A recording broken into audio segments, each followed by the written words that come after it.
Guys, can you hear me? Yes, Yes, Doctor. Doctor. Yes, Okay. doctor. Doctor, can you accept our colleagues to join the meeting? Rawan? لا أنا يورو. Can you accept our colleagues to join the Yeah, meeting? I mean, Okay. who are your colleagues? I have Rawan and Safa. هي كانت بتقول اسمها نورهان هاني على الجروب. تمام، دخلت اهي. تمام، شكرا يا Oh, دكتور. okay.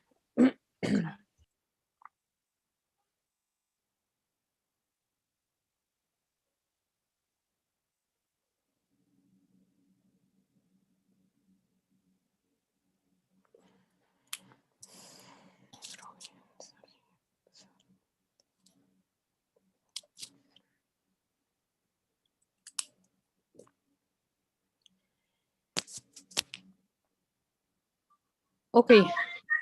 So this week, can you mute your voice?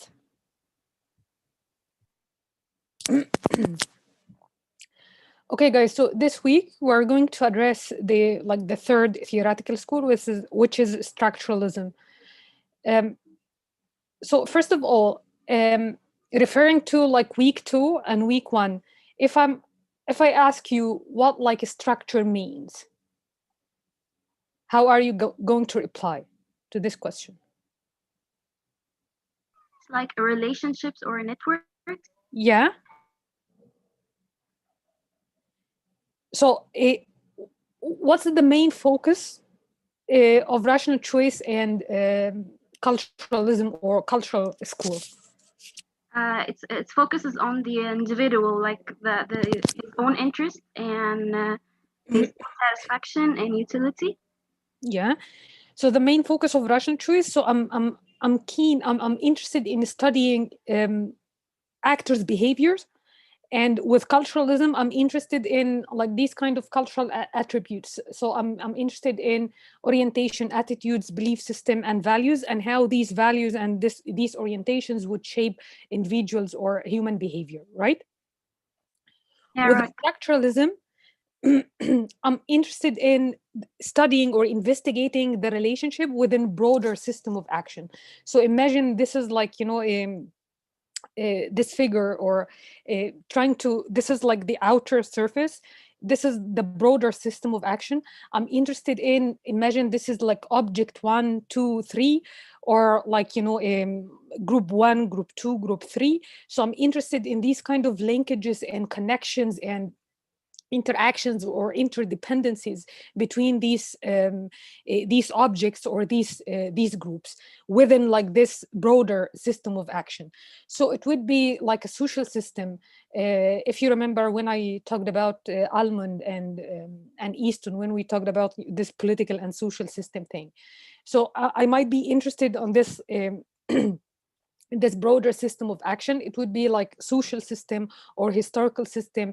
And in IR, when you're going to follow like a course on IR, this is international system which is like inherently anarchical, and it has no kind of central authority to organize the relationship between states.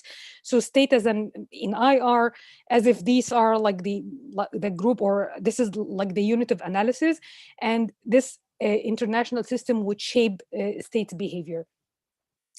By the same token here, this kind of historical system or social system, human action is profoundly determined by the environment, and this environment is subsequently byproduct of this political and economic, the overarching political, economic, and social arrangements.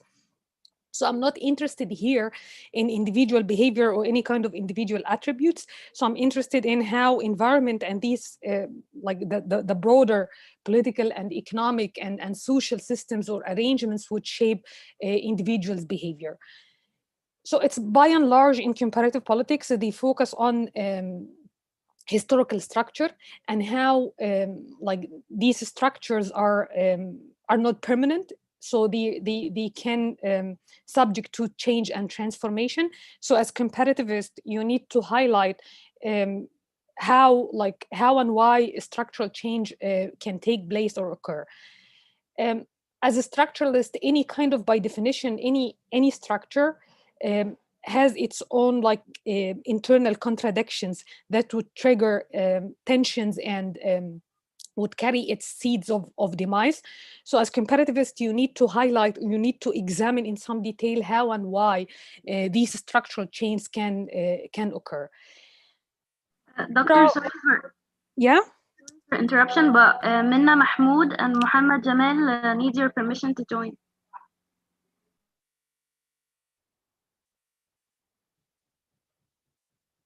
Remind me about their names, toward the end of the lecture, because I didn't take their names, for attendance. Okay. Okay, and Yasmin. Yasmin Muhammad. Yeah, Yasmin Muhammad and Minna Mahmoud and Muhammad Jamal. Okay. Yeah.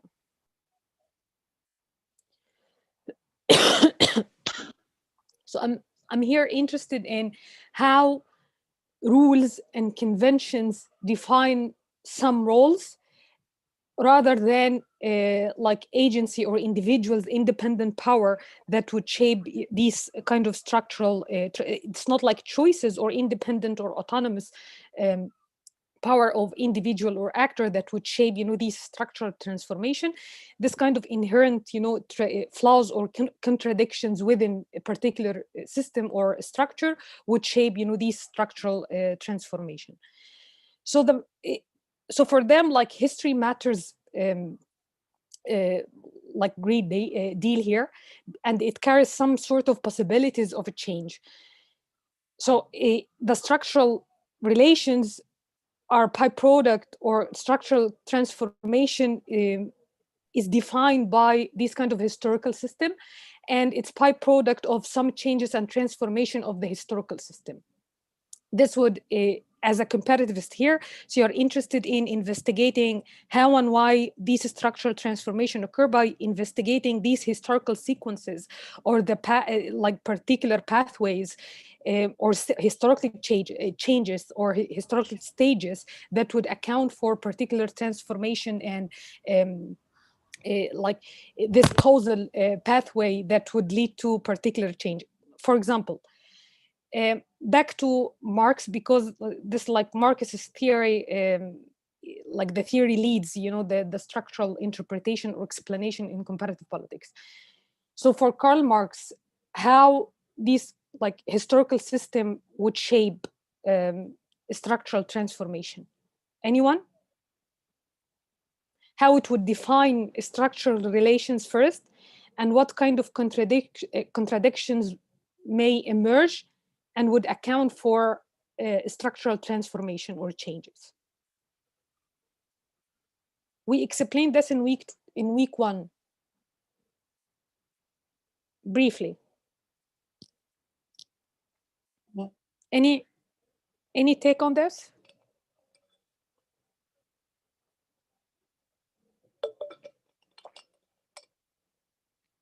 And this is from your introduction to political science as well.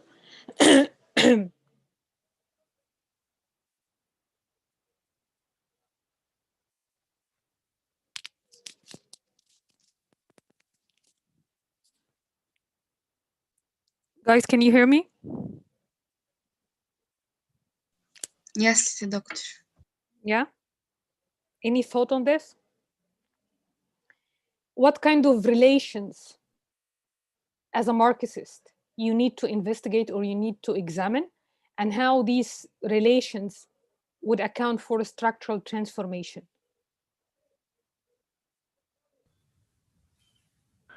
We need to know the interactions between the bourgeoisie and the proletariats. Okay, so generally speaking, in like abstract terms, like class relations. Yes. Yeah. Okay, and how these class interacts, and how the lower class will have no money to sustain the upper class, spending, and so that will result in a class transformations, the transformation of the class system.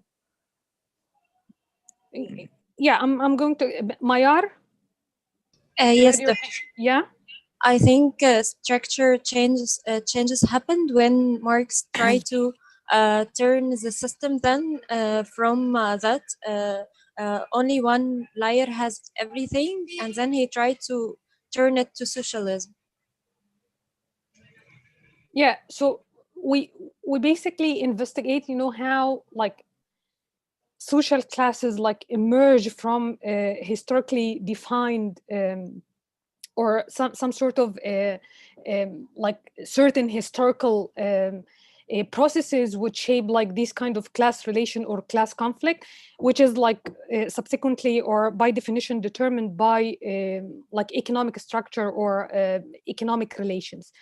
And from these kind of class relations or class conflict,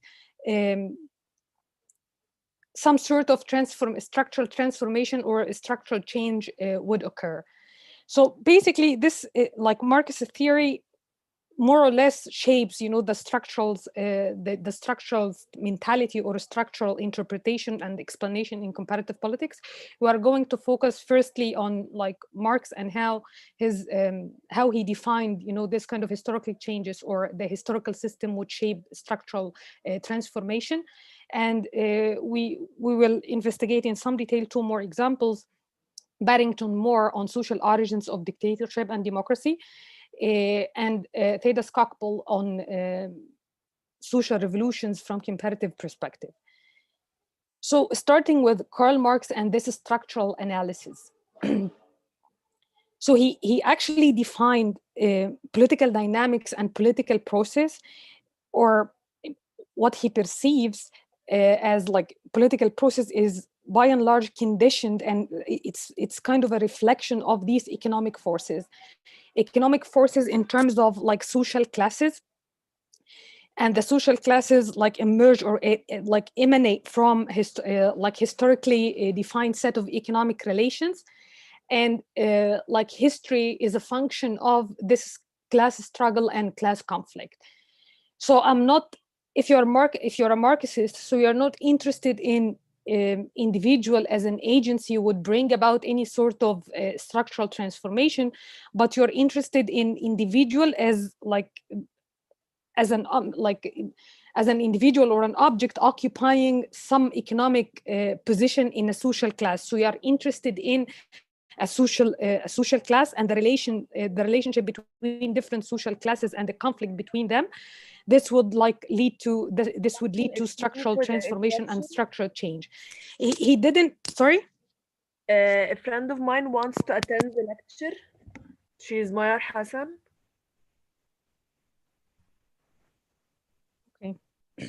Thank you. Sorry for the interruption. Remind me about Doctor, their names for the attendance, okay? There's like 4 more. Farida, and Nada Ahmed, Nada, yeah, I'm gonna admit them. وعمر Yeah, yeah, ورضا. yeah, yeah. But just remember their names, okay? Okay.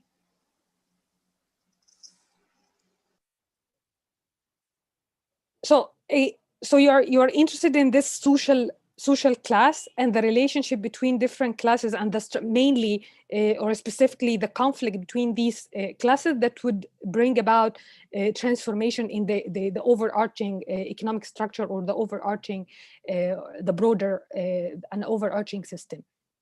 He didn't investigate mainly capitalist system, but for him, like this kind of any kind of historical Doctor? change and historical transformation. Yeah. Doctor, I can't hear the part of me as a Marxist. What can I'm still explaining this. Okay, let me finish and then I'll take your question. Okay. Okay, I can't hear this part of this. You didn't hear it? Yes. حضرتك قلتي أنا كماركسيست المفروض بركز على حاجة ومش بركز على حاجة. Okay, I'm repeating. You are interested in the social class, not the individual per se. Okay. Okay, تمام تمام. But him or her occupying certain economic position. So in feudalist or in feudalism, there is kind of depending on your economic position, so you're either landowner or peasant. Okay, so this kind of economic structure imposes inescapable constraints on your behavior. So landowners they have like a much more powerful position in relation to peasants, and you occupying this economic position as like peasant, as a social class, not as an individual, this economic position would restrain or constrain your action.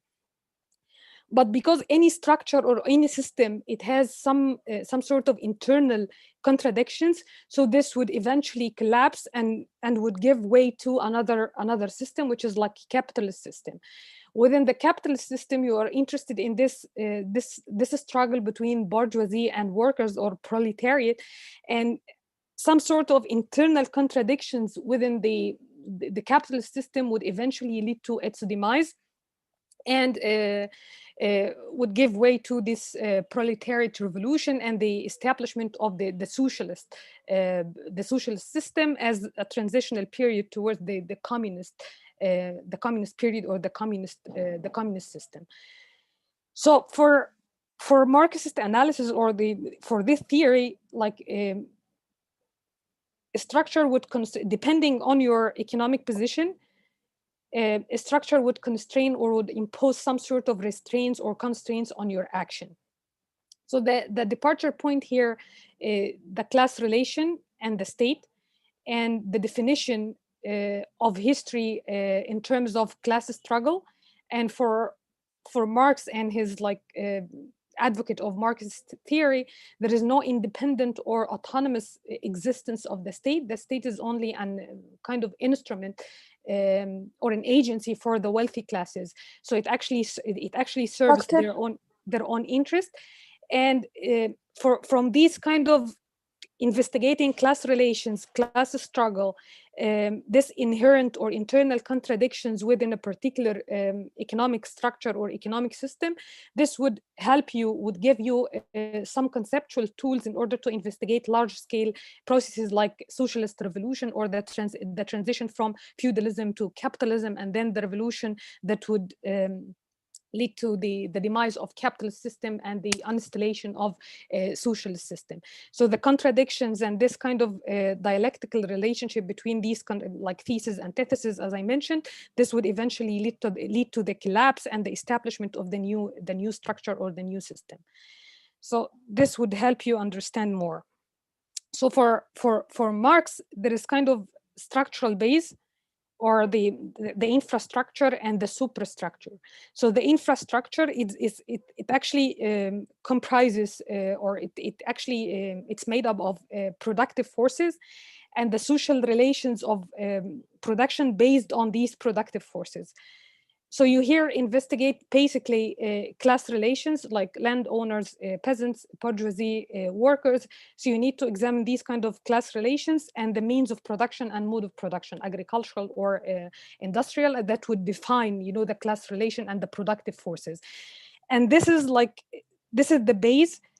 Any kind of transformation in these like productive forces and social relations between of like the social relations between different forces within a given structure, this would lead to the structural transformation and would lead to the transformation of the superstructure.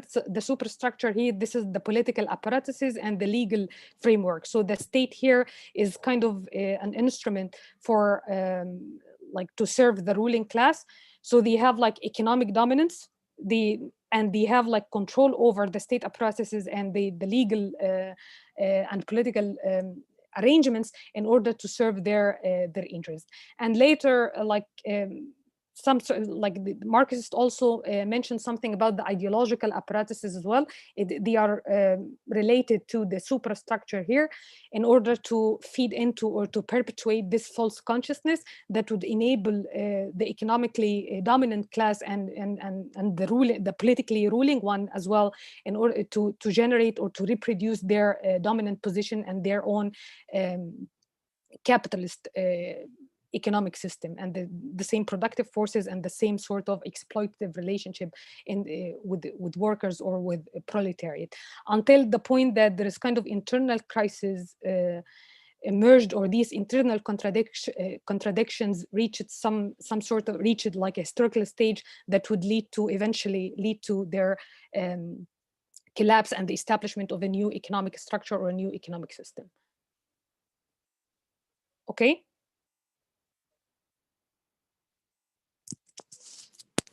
Guys? Yes. We still follow, doctor. Yes, Yes, doctor. Okay. You already studied this, right? طبعا الموضوع. Yeah. Doctor, Yeah. Farida and Amr wants to get in. Sorry. Sorry والله مش غصب عنهم بس. It's 20. Yeah. Okay. I think I admitted her before.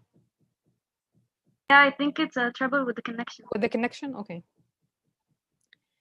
So you see here, so the point is agency as an individual, you didn't have any sort of independent power to change the structure. Okay, so the central point here, you investigate the relationship between classes, and this relationship between classes was some sort of constraints and powerful position of social class over or control, like the particular social class that they have control over another one. And then like internal contradiction like would emerge and eventually lead to some sort of transformation and change in the structural determinants or some structural properties. And it's all defined by economic forces or economic relationship, which is like the substructure that is like define the superstructure and the changes in the entire economic system. Okay.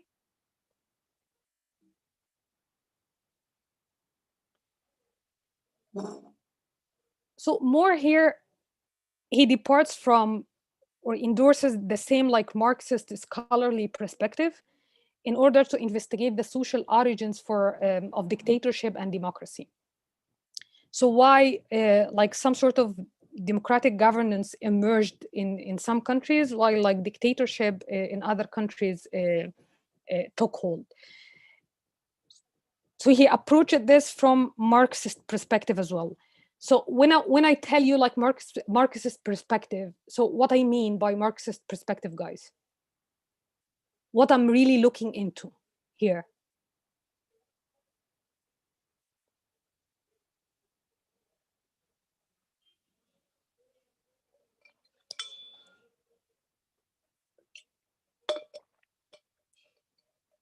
class What are structure like the and buzz? class conflict. What are the buzzwords here? Sharif? Yes, the class structure and the class conflict. Yeah, yeah. So I'm interested in I'm looking into or investigating this class structure, which is defined by economic forces or economic relations, and the class conflict, the relationship between different classes that would eventually define the main parameter or would trigger some sort of political processes and some sort of structural changes. So what he tries to investigate here is the transformation or the modernization of agrarian structures that led to the transformation of economic relationship between different classes. And by definition, it gave way to different sort of political dynamics and class relations and class conflict between landowners and peasants on the one hand, and the emergence of bourgeoisie class and powerful bourgeoisie class with independent economic power on the other hand, and the interaction or the cross-class alliances between bourgeoisie and propertied or landed landowners or the upper class of commercial agrarian elites. This kind of alliance between them define, the political process or bring about this systemic political outcome. Parliamentary democracy in some countries, basically the United States, England, and France, and communist in China and Russia, and fascist dictatorship in Japan and Germany. So by investigating the transformation of class structure and the subsequent or the parallel process of class conflict between different between different social groups or different social classes, this would account for the different pathways or the different outcomes in terms of political system or the main features of political systems there. So he actually referred to the parliamentary democracy as an outcome of bourgeois revolution in the United States and England and France, while this kind of strength of bourgeoisie class did not exist in communist and what he called like reactionary capitalist countries like Japan and Germany, that they established eventually these fascist regimes. So the departure point he tried in order to unravel or to discern some sort of causal path or causal pathway here, he investigated the initial structure, which is agrarian one, and the modernization that triggered, some transformation in the class structure. And this triggered some sort of revolutionary political conflict between different social classes. And eventually these struggles and conflicts between social classes led to systematic different trajectories of systemic political outcomes. So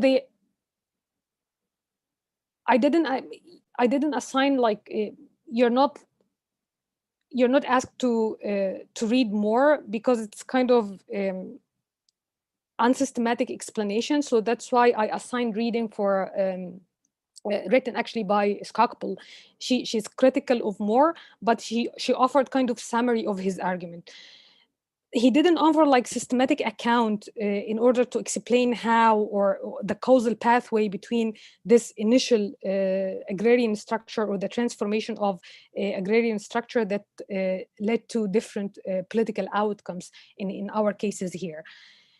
So he mentioned something about a strong bourgeoisie impulse, like the emergence of a strong bourgeoisie class with inclination towards preserving their property rights. So that's why they pushed for the establishment of parliamentary institutions or representative institutions in order to protect their or to preserve their properties or economic interest, and then they had some sort of alliance with agrarian elites in order to establish this sort of parliamentary democratic regime.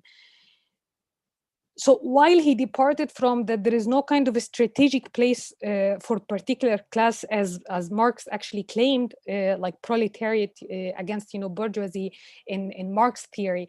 Here he mentioned something like he focused on the bourgeoisie and landowners and peasants and the class struggle between them. But eventually he vested he put an emphasis or heavy emphasis on the agrarian elites.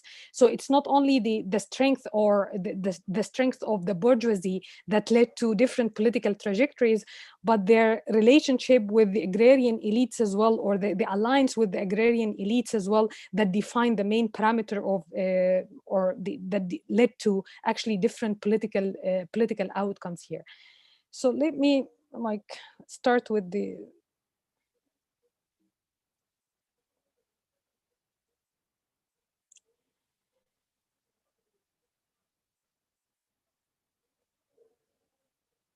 so here you have three different trajectories here. Bourgeois revolution that led to eventually to democratic capitalism in Britain, USA, and France. You see the second column, okay? And here reactionary capitalism, and the outcome is fascism. And the third outcome is the communist dictatorship. He offered some constellation of variables starting from this class relation and class conflict as well. So the departure point here, or the main the main feature of the state, or the main economic structure here, was agrarian bureaucracy. So they, except for to some extent the USA, but all of them,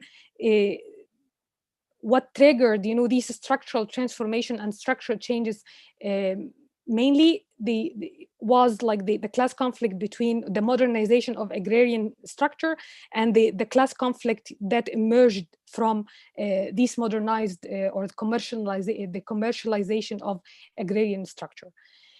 So the key variable, the clusters here, the main constellation of variables here, you see the bourgeois impulse, the strength of the bourgeoisie, and they have independent economic power that pushed for or eliminated the obstacles to establish democratic institutions, and the mode of commercial agriculture.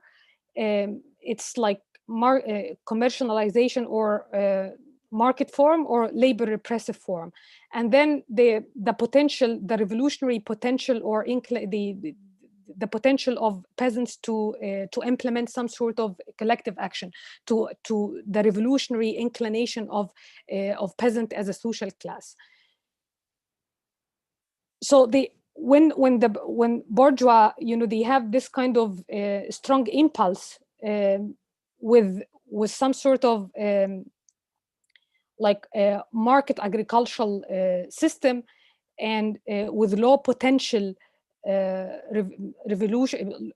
low revolutionary inclination or potential of peasants, this led to democratic capitalism in Britain and the United States. But what's the problem here in France? They have the same bourgeois impulse, the same inclination towards liberal democratic regime to preserve their own interest. But what's the difference here with regard to France in comparison to Britain and the United States? Anyone? They are labor repressive in concerning the agriculture. Yeah, and what else? And that the peasant revolutionary potential is high. Yeah. So he started with this impulse, or the strength of bourgeoisie as a class. So they are the same, but he explained this along with the mode of the agricultural structure, whether it's market or labor repressive, and the revolutionary potential of peasants. So he didn't develop any kind of independent account of this bourgeois impulse. He examined this in relation to still the agricultural mode of production. So the strategic location or the strategic position is kept for the agricultural elites as well, and the agricultural mode of production in relation, the landowners in relation to peasants. So here, when like bourgeoisie, like in the United States and France and England, some sort of strong bourgeoisie class emerged out of the modernization of the agricultural system, like commercial agrarian elites in England, and commercial farmers in the US, and rich peasants in France. So they all had an interest in preserving their property rights. So that's why they had they had an interest to push for the establishment of parliamentary institutions or parliamentary democracy. So if you're like logically speaking, you would say this is the causal pathway, a strong bourgeoisie class, politically aggressive in order to push for some sort of radical transformation or political changes and political transformation. And eventually this would lead to the establishment of parliamentary democracies. But he didn't offer, this straightforward causal pathway. He mentioned something about cross-class alliance. So he examined the relationship between bourgeoisie class, or the strength of the class, the bourgeoisie class, in relation to agrarian class or landowners as well. And he conditioned this by looking into two main variables: the political propensity of like landed elites or upper class to liberal democracy. And this is like defined by the agrarian structure, which is labor repressive or market. If it's based on market, so it's not like labor repressive, like cultivators, had like opportunity to move freely, and they have like some particular institutional system or institutional rules that would guarantee justice and security for cultivators. So if they are not like if they have already this kind of institutional foundation or some sort of rules that would guarantee justice and security for cultivators or peasants, so they might have interest to have an alliance with the bourgeoisie in order to establish parliamentary institutions or parliamentary democracy. And the potential or the revolutionary potential of peasants as well, which is how do you know that there is kind of a revolutionary potential of peasants? If there is kind of distant relationship between peasants and landowners because of the exploitation or exploitative economic structure, and if they have like some sort of community-based organizations that would like disseminate information about these grievances and would trigger some sort of class solidarity, so they might have some sort of radical thoughts, and they develop this kind of revolutionary tendencies and to organize themselves collectively in order to have like a revolution against landed elites and landowners. So this kind of propensity of agrarian elites, the propensities are defined by the agrarian economic structure, labor repressive or market, and the revolutionary potential of peasants as well. And this would define the opportunities for cross-class coalition. So if you have like a market agrarian structure and here like low revolutionary potential of peasants, so you might have an interest to reach out to bourgeoisie and have some sort of coalition and alliance to push for this broader systemic political changes. And then he came up with this like widely known phrase: no bourgeoisie, no democracy. So the existence of the bourgeoisie class is like very essential in order to establish representative democratic institutions.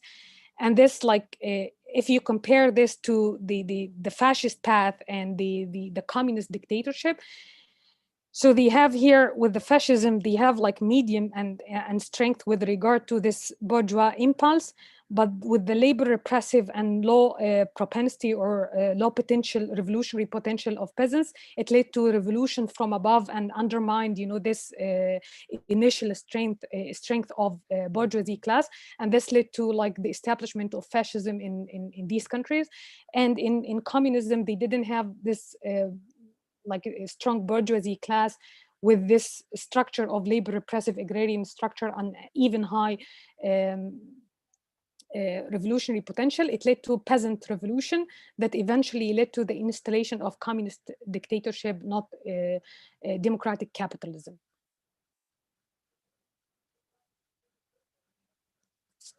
Okay, so this is the account he gave.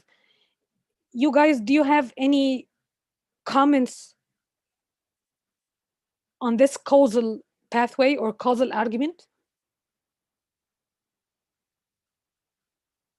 As I mentioned here, he didn't examine, so the first comment here, he didn't examine this bourgeois impulse independently.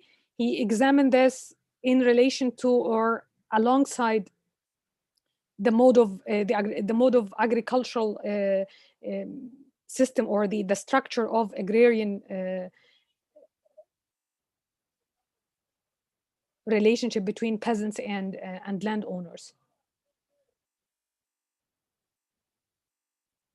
So that's why you have like the same initial or the same condition of bourgeois impulse in France, but they had like labor repressive and high revolutionary potential of peasants that led to the same outcome.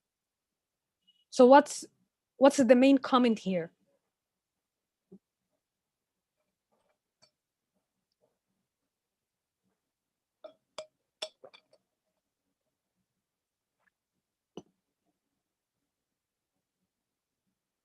So what he's trying to examine here, what he's trying to answer, what's the main question here he tries to answer?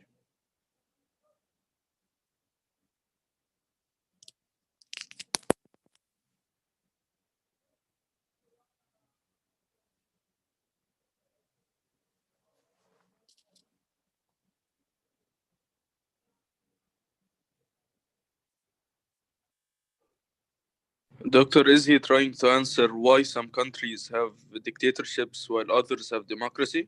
By looking into,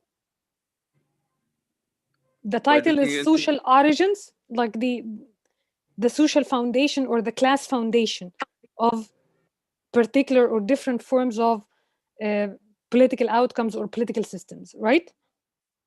Yes. Yeah.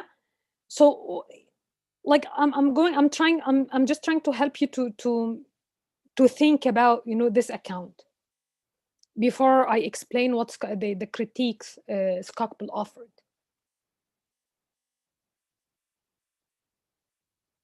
This is part of your participation, by the way. So try to make up your mind, try to think and try to guess. So I mentioned something in order, if you go back to week 2 when we mentioned something about causality and causal pathway. So here, like X causes Y. So what's the X here and what's the Y here?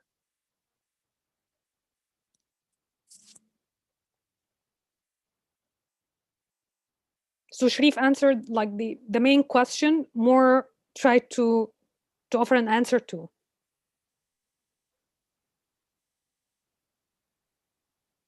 What kind of causality he discerned or he offered in order to understand different outcomes?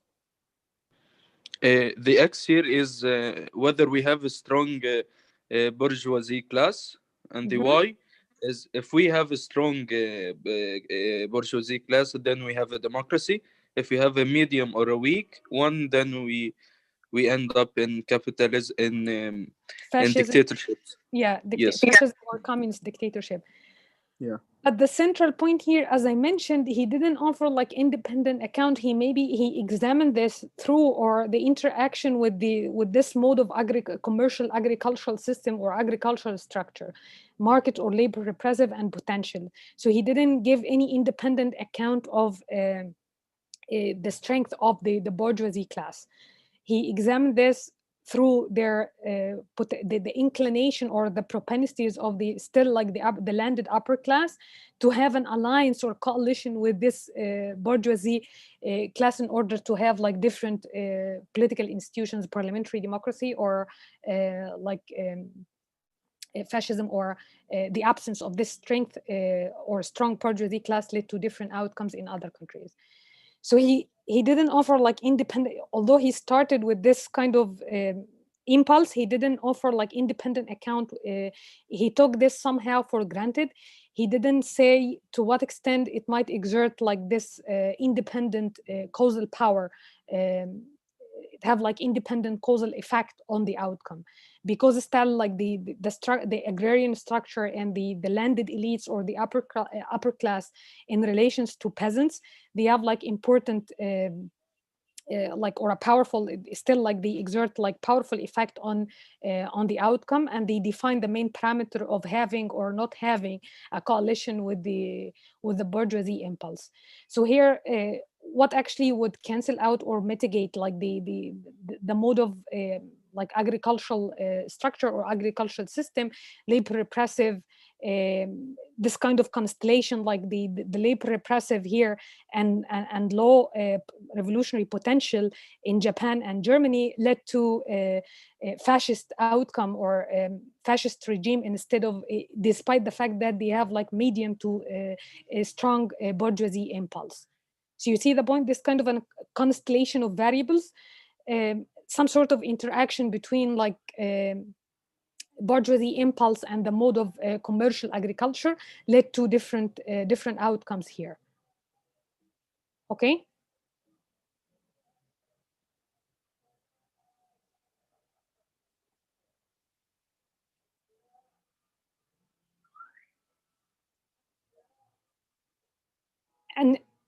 And as well, he didn't offer like some sort of elaboration on this cross-class coalitions. So what kind of the relationship between state and political action of landed upper class, the relationship between them, and how the interaction between both of them would account for establishing or not establishing a coalition with the bourgeoisie class.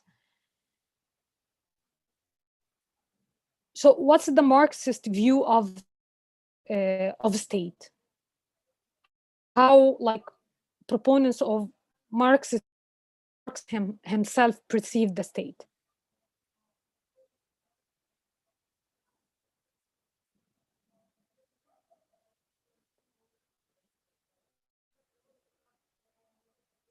The state power is central in Marxist, in a structuralist account of, or like in any kind of a structural explanation for particular outcome, like systemic political change or social revolutions, as we're going to see. But what's like how they perceive the state? Maybe Marx perceived the state as a tool in which the bourgeoisie uses to exploit others. Yeah, so it was kind of like this infrastructure and the mode of production and the means of production and this kind of productive forces would define any sort of transformation and changes, like structural changes and structural transformations. Okay, so here Morse tried to escape from this, like by trying to offer independent account of a state that might act against the interest of the dominant class. So what's the dominant class here in Moore's account?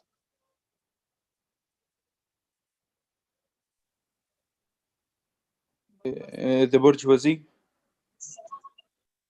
The dominant one. Dominant.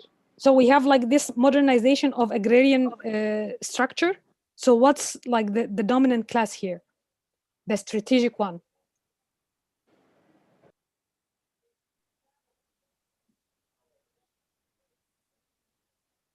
The peasants. The dominant, the powerful.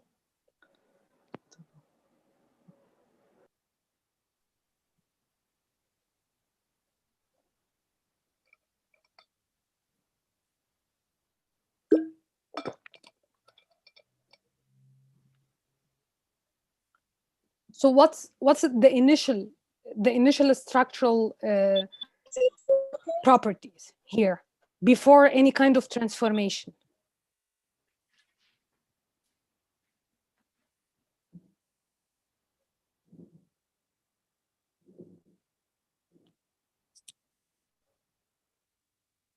I just want to make sure that you got this.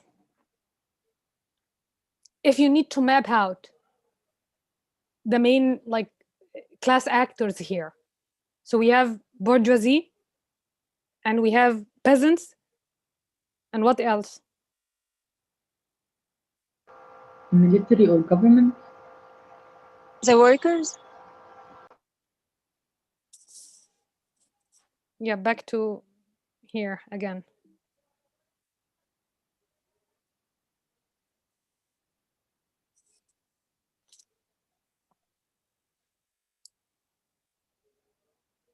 When we speak of like commercialization of agricultural system or agricultural structure, so what's like the powerful class actor here or class force?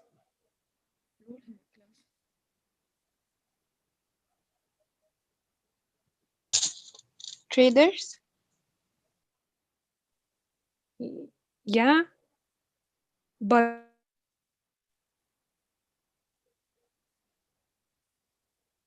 they have some sort of labor repressive mode as well in pre-commercial or pre-industrial period. So what's the powerful social class here? The owners of the means of production.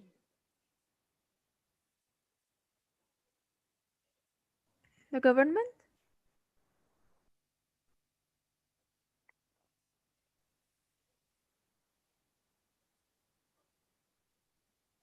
Okay, so let me ask a different question. Can anyone summarize the central argument of Moore?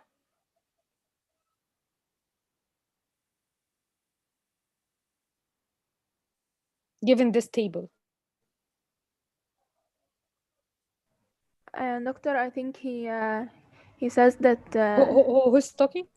me, Hadir. Hadir, yeah. The interaction between different classes resulted in different outcomes.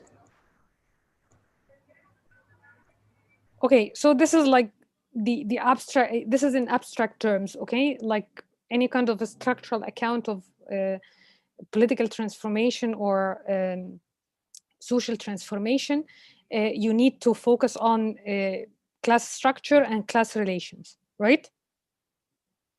What's here the class structure and what's the class relations? In words, in specific words.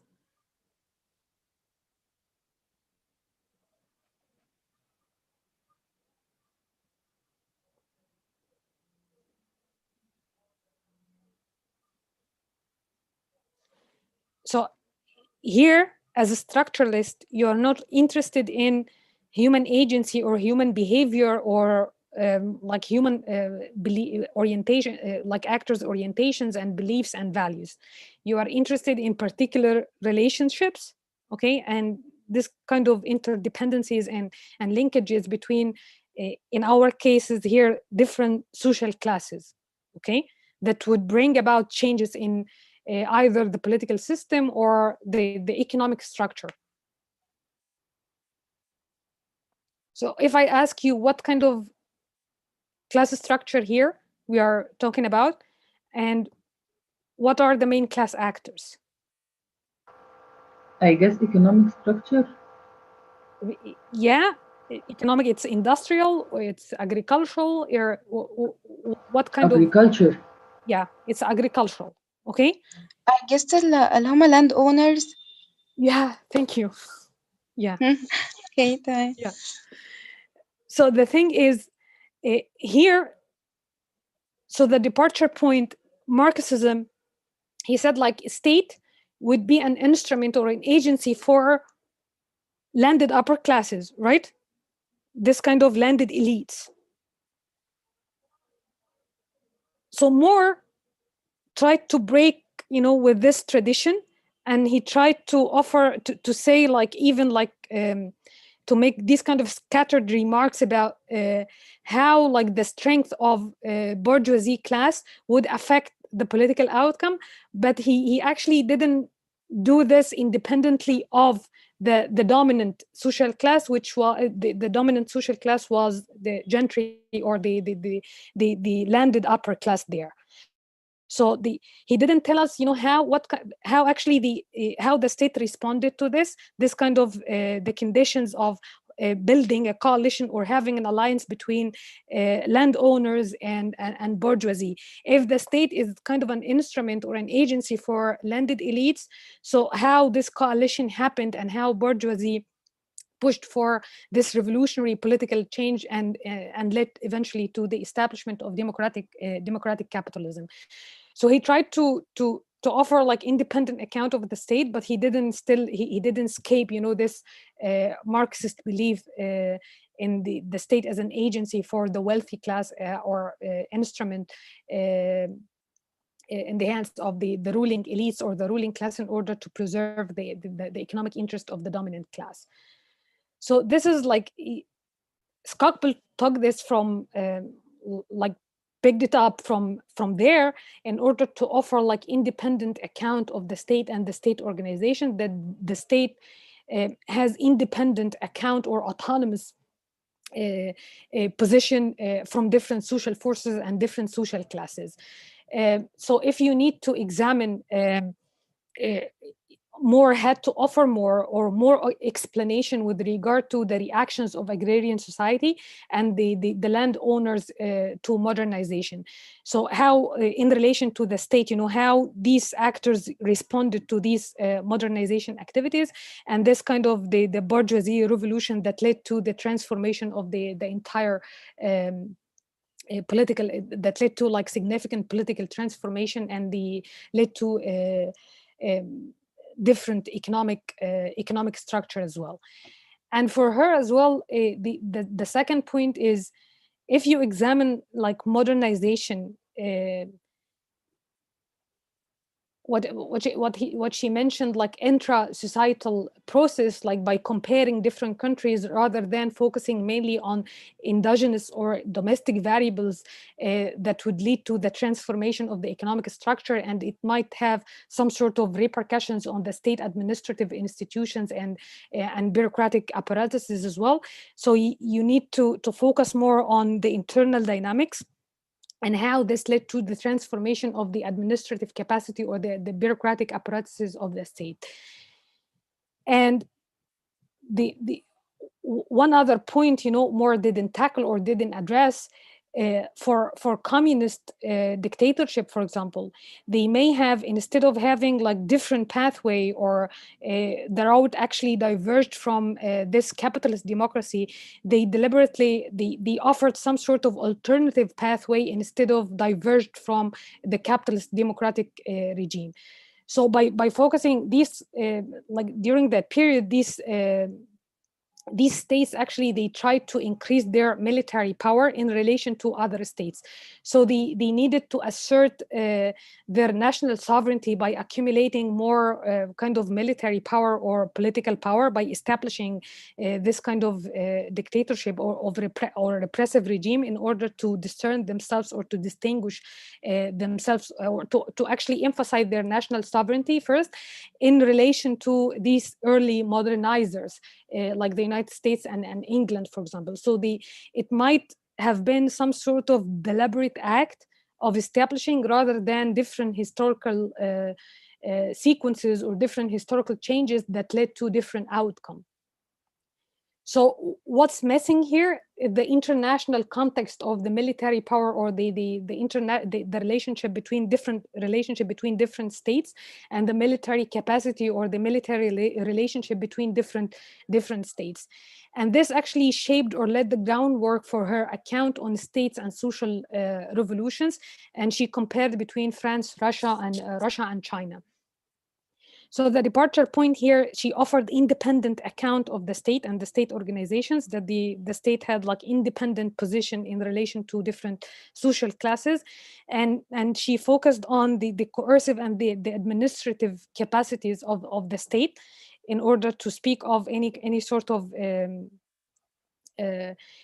class conflict and social revolution, like new social actors, they need to occupy or to establish new bureaucratic system or bureaucratic apparatus, and they need to occupy or to have like control over the military, develop military capacity first in order to rebuild the military capacity of the state. But the pivotal role or the central variable here is the international context of the military like quarrels or the intrusions or the military relationship between different states, and how different states try to increase or to build their military power in relation to other states, and this the vulnerable ones or like some sort of military defeats or like weak military position in relation to other states would make the state vulnerable to these revolutionary crises and like the establishment of new sort of, through social revolutions, the establishment of the new regimes and new bureaucratic and new military apparatuses. So for Skocpol here, in order to, the central question is social revolutions. So instead of investigating different political systems or like systemic political outcomes, fascism, communism, democratic capitalism, she needs to examine social revolutions. So if I ask you what social revolutions mean, if a country, if a given country like witnessed social revolution, what does this mean?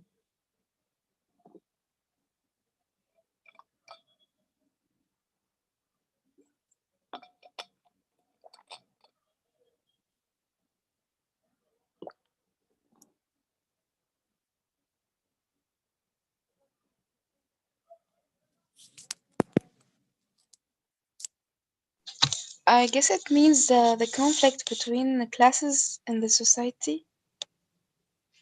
She kept still, you know, this class focus, this kind of societal relationships and the class conflict and class relationships that would trigger revolutionary situation or would give rise to this revolutionary crisis or revolutionary situation. Okay, but also not only class conflict, Mayar. I think it's some new changes that happened in the society. Yeah, this is still like the political process or social revolution as like one element of political dynamics and political processes is defined by this class struggle and class relationships. She is still structuralist, okay, but also in order to speak of like social revolutions, she paid attention to, or she gave independent account of the state as well. So it has to have like some sort of political transformation by transforming the administrative or bureaucratic structure of the state and the military capacity or the military establishment of the state. So this what distinguish social revolution from any sort of rebellion. If you have like peasant rebellion, so they may have this kind of social struggle, the societal structural change that led to dislocation and like the manifestation of or articulation of particular demands and grievances that led to this rebellious act. Or you may have some sort of political changes or political transformation from above, like to transform, you know, the main features of the military establishment or the administrative or the bureaucratic structure of the state, and this would be like political revolution.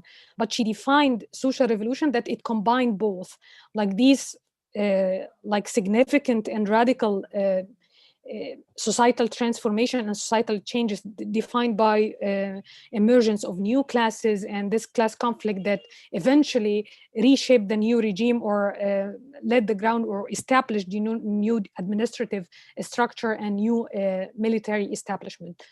Okay, so for her, the state like has like independent position in relation to different social classes, even like the dominant ones. And it's defined by the administrative and the coercive capacities of the state. And the main functions are how to maintain order and collect taxes and to recruit, to make like recruitment for the military establishment. So it's not like an arena for conflict, the class conflict or this kind of the different interest. It doesn't actually serve the interest of the dominant classes, but it actually had like autonomous and independent account. It's politically independent from the social and economic structure. But it's still like it maintains, or like the account here, it keeps it the same Marxist trust by focusing on this class struggle, by answering when and how class members would organize themselves in order to push for their own interest, or to press, or to make, to pressure, the existing government in order to respond to their demands, and how and why actually some sort of class conflict developed at in a specific, or at specific, moment and during the revolutionary process, and led to the new establishment, the emergence of the new regime with a new administrative capacity, or a new military establishment. So for her, again, there is no room for intentionalist account here. So there is no role for agency here. It's a revolutionary crisis, like revolutionary crisis or revolutionary situation, in her terms, like emerged rather than being made by particular actors or vanguard, parties, or social political leadership or revolutionary leadership. It just emerged, and this, with the after the emergence of this revolutionary crisis, it's quite similar to this kind of internal contradictions that would lead to the collapse of economic structure or any a broader social system. So it just still the structural account that this kind of crisis would emerge from within, rather than being made by agency choice or agency behavior. And she offered, again, a structural account is kind of sophisticated by focusing on constellation of variables. So she focused on this structural, non-intentionalist causes and processes, some sort of changes in the social system, like modernization, like military defeat, different sort of political violence, some sort of changes happened in the social system, and this gave way to the emergence of new classes in order to articulate their grievances and to push for their own interest. And this would pave the way for mass-based or revolutionary movements in order to overthrow the dominant class. But here, the class analysis and the class relations are pivotal, especially in her cases, like the relationship between peasants and landowners. These relationships are essential and central to her analysis, but they don't offer the main or the central element of her argument. So what's central to her argument here is the international structure and this kind of world historical development. By focusing on imperial states, they needed to increase their military power. So they need to assert, their military capacity in relation to other imperial power or imperial states.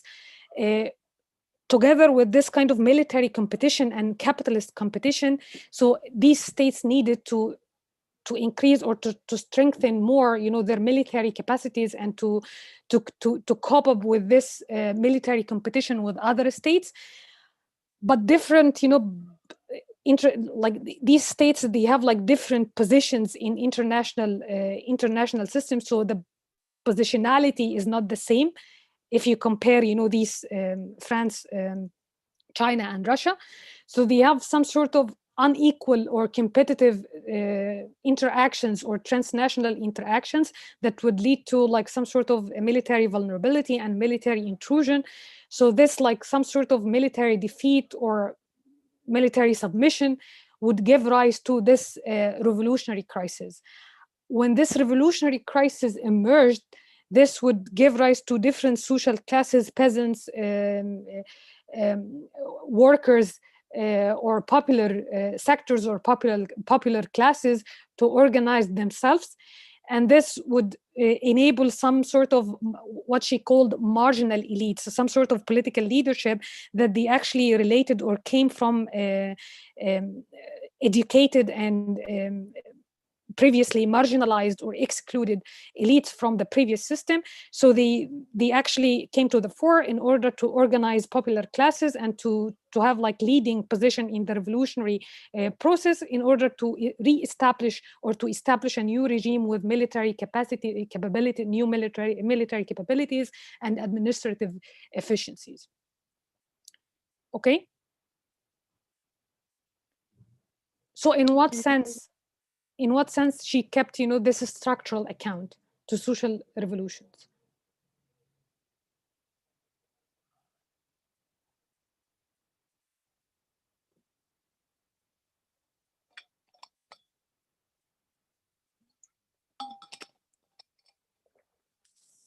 If we need to compare between like Karl Marx, the theory of like transformation of economic structures from feudalism to capitalism and from capitalism to socialism and then communism, if you need to compare this account with more account on social origins of dictatorship and democracy and Skocpol on social revolutions, what's the common thread here and how they diverged? If you need to tease out similarities and differences between the three accounts.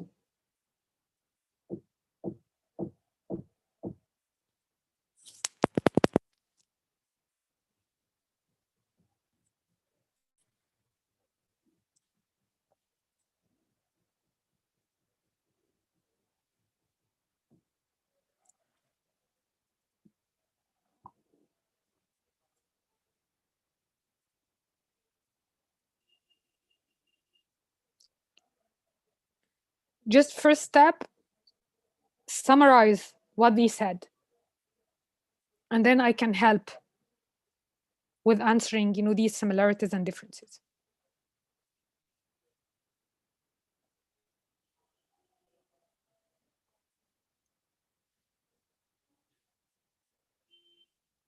So what kind of commonalities they have when we speak of like a structural account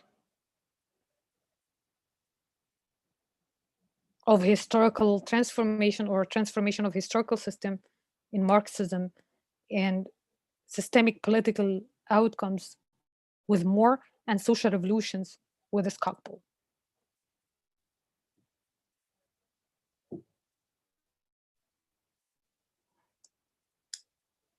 If I need to approach these topics from a structuralist perspective, what kind of focus I need to highlight?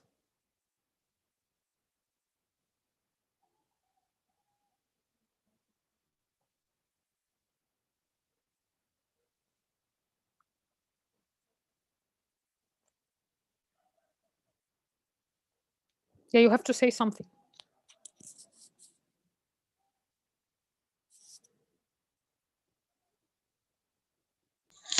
From the structuralist view, they have to focus on the class, not the individual behavior. What I understood from what we said, yeah.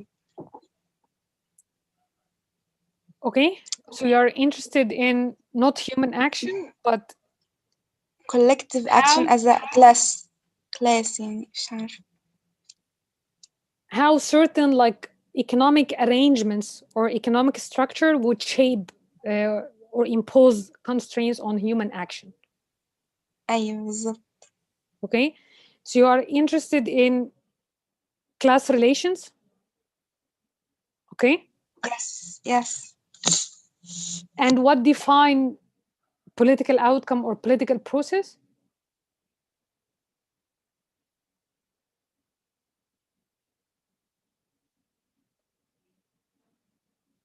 Yes, specific. Yeah, but what exactly in these relationships, in class relations, how actually they affect political outcome, historical transformation, political system, or social revolution? What kind of relationships would account for political outcome or define the political processes or political dynamics? هو انا حاسه انا فاهمه بس بطريقه مش منظمه. مش عارفه، حاسه ان كده المعلومات مش منظمه Yeah, خالص في I'm دماغي. trying. Yeah, I'm trying. فانا So we عايزه have فعلا like, ابريف كده. yeah. So you're trying to investigate like class relations. So this is the main focus, okay? And the class struggle, the struggle between them, would define, you know, the political outcome. Okay. So in Marxism, what kind of what kind of social classes or what kind of class structure and class relations would account for the demise of capitalist system, for example? Economic relations. Yeah. So the change in this kind of a structural base or substructure, in terms of like transformation of feudalism as like from agricultural mode of production to industrial mode of production. So this kind of change of productive forces eliminated or like abolished, you know, this feudalist system and gave way or gave rise to a capitalist system. And then like the transformation of these economic relationship, mode of production and means of production and class relations between bourgeoisie and workers in the capitalist system would pave the way, you know, for the establishment of a socialist system. Okay, so any changes in the structural base or the substructure would define the changes in superstructure, in the state and the political control and the economically dominant classes. Okay. And then, Okay, doctor.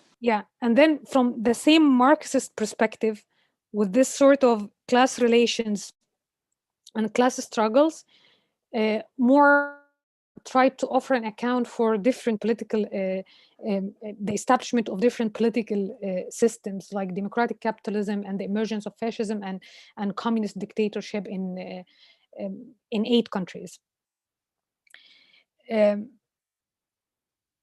I because actually he inserted in a way or another India, but I'm going to talk, you know, about this next time. So for now, I need just to make sure that you got like the central argument.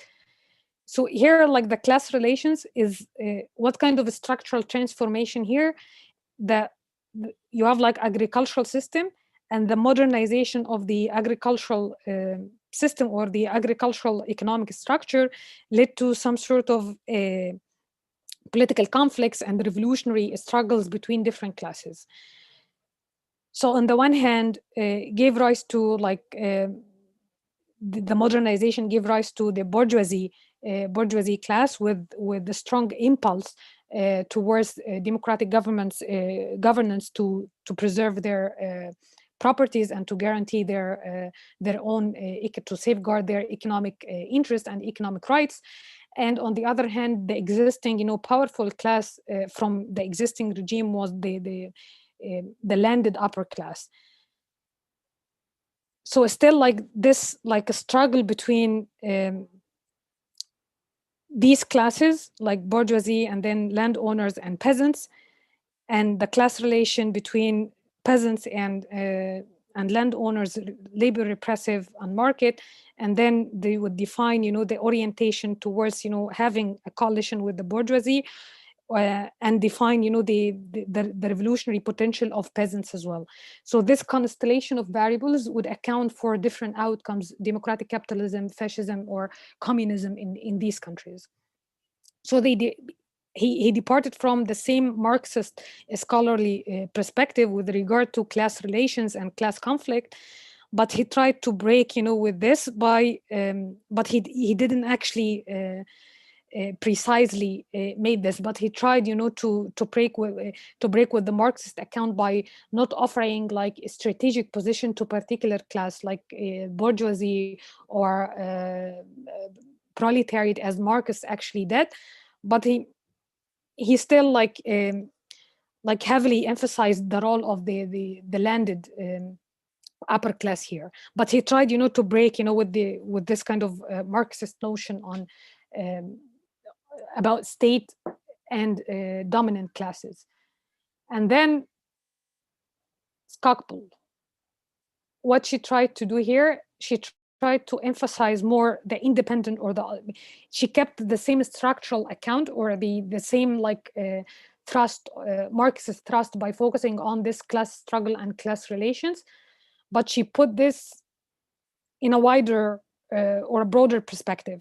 She put this in relation to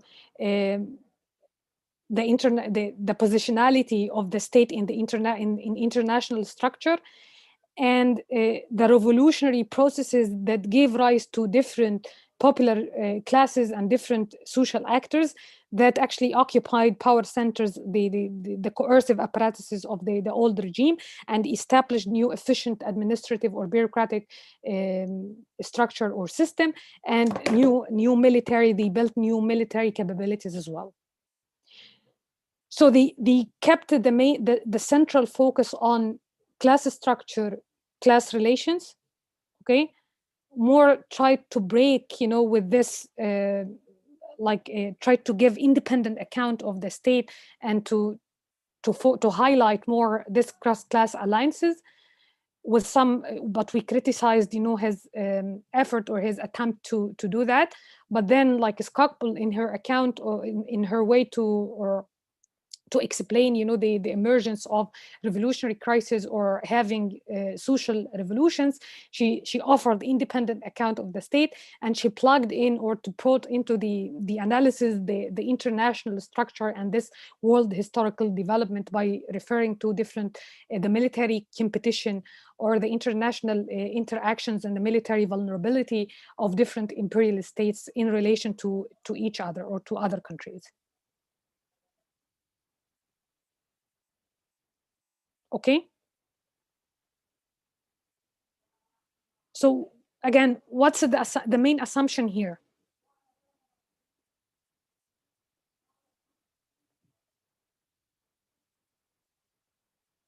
So you have, unlike, this self-interest and rationality in making decision or making choices, and if we speak of like cultural school, so you focus on how different meaning, different beliefs, different orientations would shape individual behavior. So here, what's the central element here?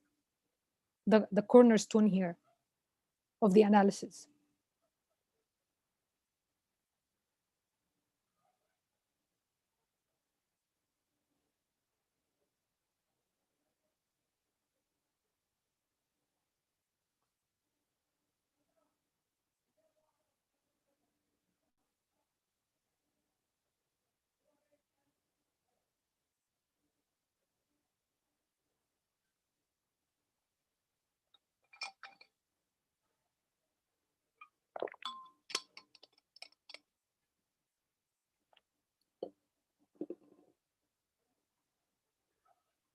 What's the central point here, again,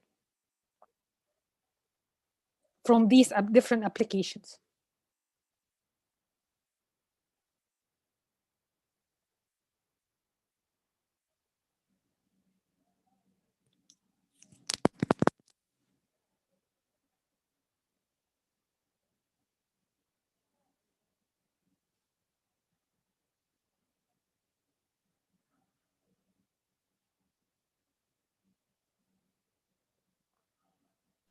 Doctor, sorry, but I have another lecture right now. Yeah, okay, but I just want to make sure, because you have your reaction, the third reaction paper on this. So if you want to leave, it's okay.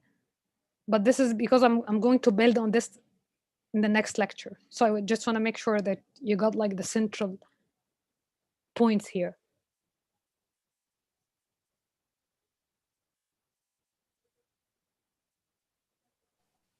دكتورة حضرتك بتسألي على المين assumption بتاعت Yeah. The structuralism, as we mentioned, in comparison to rational choice and culturalism. So if I ask you to compare between like the central assumption here, between like the three schools, so what's the central assumptions here?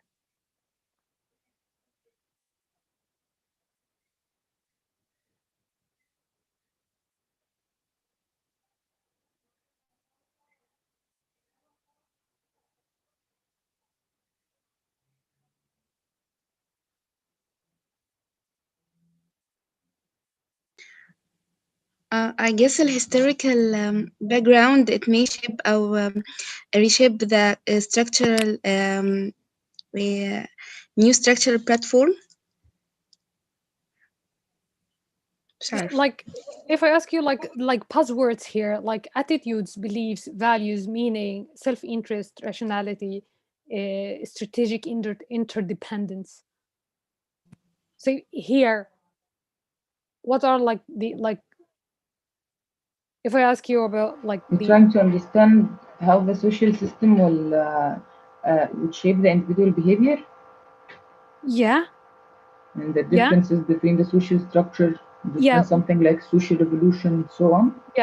Yeah. So the main argument, the main focus here is like the broader system of action, like social revolution, like political system, like economic structure, transformation from particular mode of production to another mode of production, like fading away or the collapse of particular states and the emergence of new states during like the imperial period, like the establishment of a new political system like parliamentary democracies or capitalist democracies and fascism and communist dictatorship. So this is like broader system of action, and in order to explain this, you need to investigate or to unravel like the causal mechanisms or the dynamics in terms of this relationships between like different elements that composed or made up or this political or a broader system is predicated or based on, like economic structure. So you need to examine, this class relations, like the relationship between different classes. With the social revolutions, social classes and class relations are there, but like the international structure and the different positions of state positions in this international structure is important as well. With more here, he needs to in the cross-class alliance, not only like the revolutionary inclination or potential of proletariat or peasants, but he needs to understand them together, like the peasants in relation to landowners and landowners in relation to the bourgeoisie as well, in order to investigate, the potential of having cross-class alliance that eventually shaped the political outcomes: democratic capitalism, fascism, communist dictatorship. Okay. So next time I'm going to talk more about like a Skocpol, and then comparative historical analysis from methodological point of view, to what extent it would help us, unravel these causal dynamics and causal pathways and limitation and merits or demerits of these macro historical analysis in relation to different historical analyses as well. Okay. دكتور yeah. دكتور هو يوم الأربعاء اللي هو الأوفيس أورز بتاعت حضرتك هو اتحط مكانها سكشن political thought، فأنا يعني مثلا لو عندي أسئلة أو كده فمش عارفة أدخل لحضرتك في أي وقت، يعني في ميعاد تاني أو حاجة؟ حضرتك سامعاني؟ أصل الصورة عندي على Yeah. I got أوكي this تمام comment last week. I'm just thinking through this. ممكن مثلا تكون النهاردة بدل الأربع لأن السكشن أربع بس، فعلى حسب برضو مواعيد حضرتك. I can make this today. Perhaps I don't know, even Wednesday. Okay, so let me think about this. Tuesday at 1:30. Do you have something? Tuesday. It's tomorrow, I mean. Tuesday we have one lecture. political thought الصبح، يعني 10 بتخلص 12 كده. Okay, so let me think about. I don't know how to decide on a time that would like fit you all.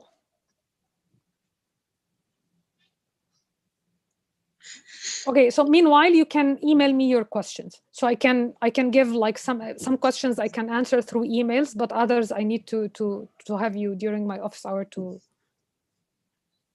okay to have like in-depth discussion about that. Yeah. دكتور ساندرا خالد بس ما كانتش عارفة تدخل فشي attended يعني اللايف lecture على اليوتيوب. اوكي Okay. Doctor, Okay. doctor. Guys, can you email me the names? Yes, the names of doctor. your colleagues who joined late? You told me at the beginning of the lecture to memorize them. I wrote them down. هما Yasmin. Okay, Mohammed. can you email them to me? Yeah, I can. Yeah. Okay, so it's much better. So guys, I haven't like taken a look at your reaction paper too, but you did really well in the first one. So I'm not. You will get like the grades this Thursday, you know, for your second one. But so far, the structural analysis or explanation, you found it a little bit difficult comparing to rational choice and culturalism. هو يا دكتور انا ما دخلتش الليكتشر من اولها يعني ما جمعتش الدنيا من اولها، بس واضح من الاكزامز او واضح من بقيه الشرح هي يعني a little bit difficult يعني. بس انا هسمع الريكوردد ليكتشر تاني واحاول يعني احاول افهمها تاني مع نفسي، واكيد لو في questions هبعتها على الايميل. Yeah, okay. Yeah, this is very important. Try to do the readings, you know, before the second lecture of this week. In order, just to make sure that you're like, you know, grasping the main ideas behind, you know, structural account. تمام يا دكتور. Okay, because you will have like 2 days, a couple of days in order to write down your reaction paper on structuralism. Okay? And let me know, like, next time I can give you, but you have to read first. Yeah, you need to, like, you know, to summarize, you need to do the readings in order to have, like, you know, a full grasp of the main ideas. And then I can, like, again, I can summarize before, you know, I explain, you know, the critiques and the methodological point behind, you know, structural and historical analysis. Sunday. Okay. And remind me next time, because I need to talk about the midterm exam, and you may have like 1 week off, as this is the normal thing, like the normal course of action, just to have like 1 week off for your midterm exams. But we got like the agenda after 1 month of the start of the semester, so we have to organize this together. Okay, so maybe not the next week, the week after. This is like the week of the midterm exam, so you may have like this week off in order to write down, in order to answer your to have like some time to study, you know, for other exams, and to answer, you know, the midterm exam for this class. Okay. هو الامتحان هيجي يعني essay ولا هيبقى MCQ؟ Yeah, it's take home exam, so it's an essay. Okay. تمام. ماشي يا دكتور. Yeah. Okay, guys. So meanwhile, if you have any question, just email me and do the readings. Okay. Okay. Thank you, doctor. Okay. Yeah. See you next time. Bye.